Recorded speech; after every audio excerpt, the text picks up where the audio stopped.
Until the 1950s, the nerd image remained fairly safe from open violent discrimination, which began with the birth of the modern comic book in the 1930s.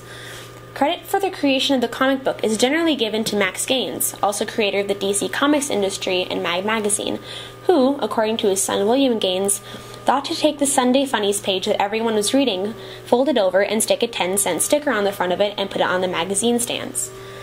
These Sunday Funnies magazines sold tremendously well and began flying off the racks, and as their popularity grew over the years, the competition to create them also increased.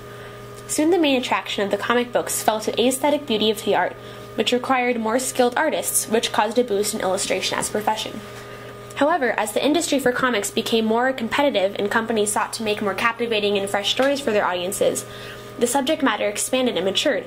Soon there were children's comics, horror comics, gore comics, romance comics, etc.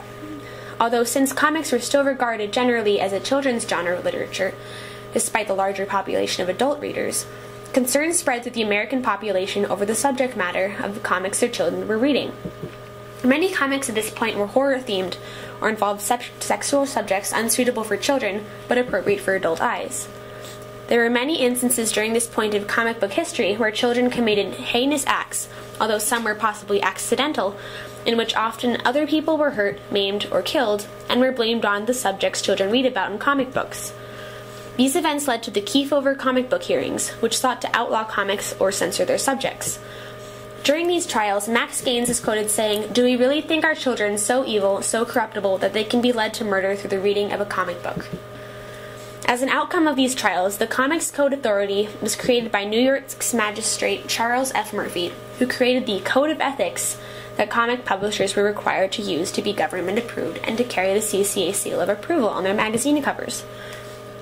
Comic books were then required, before publishing, to be passed through a CCA-approved artist and writer for content editing and, if necessary, censoring. Often, art in a comic book was unsuitable for public eye. It would either be sent back to the publisher to be replaced or altered, or a CCA artist would write over the unapproved art and replace it with a more appropriate image.